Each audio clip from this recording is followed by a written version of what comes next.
तो दोस्तों हम यहाँ पर माऊकोट के पीपल के पेड़ के सामने पहुँच चुके हैं। यहाँ से अगर हम लेफ़्ट लेंगे तो हमको जगदेव मंदिर के लिए रास्ता मिलेगा। यहाँ से अगर राइट की तरफ लेंगे तो जहाँ पर टेम्पो खड़ा है वो टेम्पो की जो डायरेक्शन है वो उस डायरेक्शन में अगर हम चले तो नींबू चौड़ आएगा 2 किलोमीटर आगे। हम अब आगे पहुँच रहे और हमने जाना है जगदेव मंदिर। तो जगदेव मंदिर की तरफ जाते समय जो हमें पीपल के पेड़ के बाद जो पहला लोकेशन मिलेगा वो मिलेगा माऊकोट का ग्राउंड। तो माऊकोट का जो ग्राउंड है उस तरफ हमने जाना है और ग्राउंड से जो रोड निकल रही है उसी रास्ते हमने आगे जाना है। और हम ग्राउंड से जब आगे निकल रहे तो हमको दिख रहा है बरगद का पेड़ और साथ में पानी की टंकी। ये बहुत फेमस है, खासतौर में बरगद का पेड़ लगभग 125 से 130 साल पुराना है यहाँ पर। अब हम आगे चलते जा रहे तो हम जहाँ पर पानी की टंकी के सामने पहुँच चुके हैं तो उसके सामने रास्ता 2 बट रहे। एक लेफ़्ट की तरफ कर्णाश्रम के लिए जा रहा है और राइट की तरफ जगदेव बाबा के लिए जा रहा है। ये बहुत महत्वपूर्ण और बहुत ही ज़्यादा प्रसिद्ध लोकेशन है, खासतौर में कर्णाश्रम। कर्णाश्रम कोटद्वार का एक बहुत प्रसिद्ध स्थल है जिसको कोटद्वार वासी नहीं बल्कि पूरे उत्तराखंड के नागरिक जिसमें गर्व महसूस करते हैं और देश भर से लोग कर्णाश्रम घूमने आते हैं। इतनी महत्वपूर्ण जगह होने के बावजूद भी आप देख पा रहे होंगे जहाँ पर जो रास्ता है वो डिवाइड हो रहा है। यहाँ पर कोई जानकारी नहीं दी गई है कि कर्णाश्रम के लिए हमें किस तरफ जाना है और ना ही जगदेव मंदिर के बारे में दे रखा है यहाँ पर जानकारी। तो जैसे मैंने अभी आपको बताया कि अगर कर्णाश्रम यहाँ से जाना है तो लेफ़्ट लेके जा सकते हैं और यहाँ से लगभग 2 किलोमीटर आगे कर्णाश्रम आ जाएगा। लेकिन हमारा जो आज का टॉपिक है वो जगदेव मंदिर का है। तो जगदेव मंदिर के लिए हमने राइट ले लेना है और अब आपने देख पा रहे होंगे कि हम जगदेव मंदिर के रोड में की तरफ निकल चुके हैं। अगर यहाँ से मैं टंकी के सामने से देखूँ तो जगदेव जो मंदिर है वो लगभग 500 मीटर दूर होगा और जगदेव मंदिर का जो रास्ता है उसमें हमें दिख पा रहा है कि एक तरफ जंगल है और दूसरी तरफ रिहायशी इलाका है। ये जो जंगल है इसे कोटद्वार रेंज का जंगल कहा जाता है। और अगर हम इस रास्ते आगे जाते रहे जगदेव मंदिर के लिए तो हमको जंगल के सामने जो वहाँ पर दीवार है, सुरक्षा दीवार भी जिसको कहते हैं, तो उस सुरक्षा दीवार में हमको बंदर वहाँ पर दिख जाते हैं। और अगर हम जंगल के अंदर कभी कभी मोर की आवाज़ भी आ जाती है। तो ये जो फ़ोटो है ये पैरानोमा फ़ोटो है। इसमें मैंने 270 डिग्री एंगल से रखा है ताकि आपको मैं ढंग से समझा पाऊँ। ये जो रास्ता है यहाँ से अभी हम आ रहे थे और इसके राइट की तरफ वहाँ पर फॉरेस्ट चौकी है। फॉरेस्ट चौकी यहाँ पर कभी कभी जब जगदेव बाबा मंदिर में बहुत ज़्यादा भीड़ हो जाती है तो कुछ लोग अपनी पार्किंग में गाड़ियाँ इस चौकी के सामने भी लगाते हैं। और ये जो आपको आगे दिख रहा है ये आगे कॉलेज रोड की तरफ जा रहा है, जिसको कोटद्वार पीजी कॉलेज रोड भी कहते हैं। और अब आपको मैं जगदेव बाबा मंदिर का व्यू दिखा रहा हूँ। तो ये जो चौकी है और जगदेव बाबा मंदिर है बिल्कुल आमने सामने अपोजिट में एक दूसरे से। ये अभी यहाँ पर आप देख पा रहे हैं कि हम एंट्रेंस में पहुँच चुके हैं। जगदेव बाबा मंदिर की जो एंट्रेंस है वहाँ पर काफ़ी बड़ी एंट्रेंस हो चुकी है, पहले इतने बड़ी नहीं थी। अब यहाँ पर 4 व्हीलर भी जा सकती है। हमको यहाँ पर नोटिस बोर्ड दिख रहा है जिसमें लिखा गया है कि जो यहाँ पर आता है मंदिर में तो वहाँ यहाँ की स्वच्छता को बनाए रखें। एंट्रेंस से मंदिर लगभग 20 मीटर की दूरी में होगा। और यहाँ पर अभी आपको देख रहे कई सारी बाइक खड़ी हो रखी है, तो लगता है कि आज काफ़ी भीड़ होगी यहाँ पर। अब हम पतले से रास्ते से मंदिर की तरफ जा रहे हैं।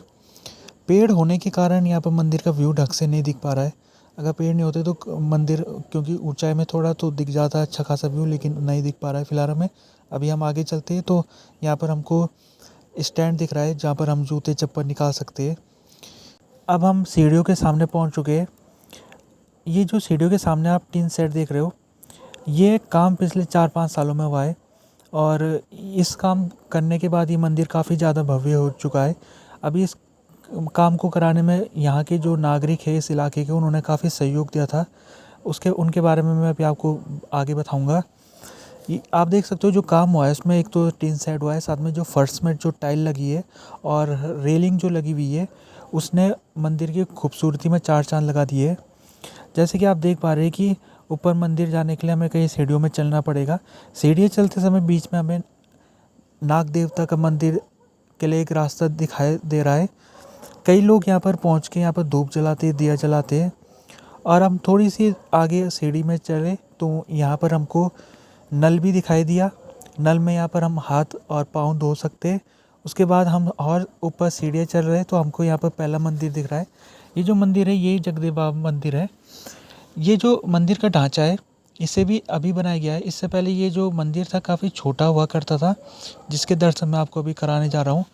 जगदेव बाबा की पूजा पहले से ही मूर्ति रूपी पत्थर के रूप में की जाती है, जैसे कि आप यहाँ पर देख सकते हो। आखिर जगदेव बाबा कौन थे और क्यों उनकी पूजा इस तरीके से की जाती है? जगदेव नाम के राजा का जन्म पवार वंश में हुआ था, जो कि लगभग आज से 800 साल पूर्व की बात है। जगदेव राजा माँ काली के बहुत बड़े पुजारी थे। जब माँ काली ने उनके सामने प्रकट हुई तो जगदेव राजा ने उन्हें भेंट के रूप में अपना सिर भेंट कर दिया। उनकी भक्ति से प्रभावित होकर माँ काली ने उनको वरदान दिया। वरदान में माँ काली ने उनसे कहा कि एक समय आएगा जब लोग जगदेव राजा की पूजा करेंगे और जो व्यक्ति जगदेव राजा से सच्चे मन से कुछ मांगेगा तो उसकी इच्छा पूरी होगी। जहाँ तक बात है मूर्ति रूपी पत्थरों की, तो कहा जाता है कि ये खुदाई में निकले थे और ये राजा जगदेव के महल में पाए गए थे। तभी इनको मंदिर के अंदर और साथ साथ मंदिर के बाहर भी कई जगहों में रखा गया है। ये जो मूर्ति रूपी पत्थर है ना केवल आस्था से इनका संबंध है बल्कि इनका ऐतिहासिक महत्व भी है। जगदेव बाबा मंदिर के दर्शन करने के बाद हमें दूसरे मंदिरों की तरफ जा रहे 2 रास्ते। पहला रास्ता ये है जो कि पुराना रास्ता है। नया रास्ता से आगे बताऊंगा मैं आपको। आज काफ़ी लोग आए रखे। ऊपर माता के मंदिर से कीर्तन की आवाज़ आ रही है और सामने बच्चे सीढ़ियाँ चढ़ रहे हैं। मंदिर में हुए काम को महसूस वही कर सकता है जो यहाँ लगभग 10-15 सालों से आ रहा है। काम वाकई में बहुत बेहतरीन हुआ है। यहाँ पर कुछ लोगों का नाम है और उनके द्वारा भेंट की गई धनराशि का वर्णन है। थोड़ी सीढ़ियाँ चढ़ने के बाद हमको ये कमरे दिखते हैं। अंदर जाने में हमको एक बाबा जी दिखते हैं जो कि प्रसाद और साथ में धुना को देते हैं। धुना जो कि लकड़ी जलने के बाद राख को ही कहते हैं। जगदेव बाबा की जो धुना है इसको प्राचीन धुना के रूप में जाना जाता है। ये जो धुना है इसको बाबा जी भक्तों के माथे में तिलक के रूप में लगाते हैं। यहाँ पर सभी मंदिरों के दर्शन करने के बाद ही आना चाहिए और बाबा जी को श्रद्धापूर्वक दक्षिणा भी देनी चाहिए। आगे चलने में हमें हॉल नज़र आता है जो भी कुछ सालों पहले ही बना है। हॉल में बैठकर भंडारा होता है, आज भी यहाँ भंडारा होगा। चीज़ जो मुझे नई दिख रही है वो है ये नोटिस बोर्ड, जिसमें जो जानकारी दी गई है वो आज के दिन की है, 28 मई 2024। आगे और सीढ़ी चढ़ने पर हमें माता का मंदिर दिखाई देता है। यहाँ पर आज कीर्तन हो रहा है। अभी से थोड़ा और ऊपर सीढ़ी चढ़ने पर हमें शिव मंदिर दिखाई दे रहा है। शिव मंदिर के सामने बहुत बढ़िया काम हो रखा है। शिवलिंग में जल चढ़ाने की सुविधा करने के लिए यहाँ पर पानी की टंकी भी लगा रखी है। साथ में लोटा मंदिर के अंदर है। मंदिर के सामने पीपल का पेड़ है। पेड़ में रखी पूरी को खाने लंगूर आया है। आज मुझे लंगूर ही दिखे, वैसे बंदर भी यहाँ आते, दोनों बहुत कम एक साथ दिखाई देते हैं। शिव मंदिर के अंदर जाते ही आप देख सकते हैं कि कितना भव्य तरीके से शिवलिंग स्थापित किया गया है और साथ में दर्री भी लगाई हुई है। अब हम यहाँ से नीचे की तरफ जा रहे हैं। ये सीढ़ियाँ वाला रास्ता मैं दिखा रहा हूँ, ये दूसरा रास्ता है और ये नया रास्ता है। ये शिव मंदिर के से निकला हुआ है और ये हमें सीधे नीचे जहाँ पर जगदेव बाबा मंदिर जहाँ से हमने शुरुआत की थी वहाँ पर पहुँचाएगा। इसके अलावा जगदेव बाबा मंदिर में समाधि भी है। एक समाधि बाबा जी की है, राजेंद्र गिरी उनका नाम था। उनका जो समाधि 2008 में उन्होंने ली थी। इसके अलावा एक माता जी है, उनकी समाधि 1967 में हुई थी। तो इस तरह से जो मंदिर है ये ना केवल एक बहुत महत्वपूर्ण इस इलाके के लिए है बल्कि इसका ऐतिहासिक भी बहुत महत्वपूर्ण है। जिस प्रकार से इतिहास से इसका जुड़ाव है, तो आप सबसे मैं ये प्रार्थना करता हूँ कि आप एक बार ज़रूर यहाँ पर आइए और यहाँ पर अपने जो स्वच्छ मन से जो भी आप मांगेंगे, आपकी जो मुराद है वो पूरी होगी। आपने ये वीडियो देखा इसके लिए आपका धन्यवाद।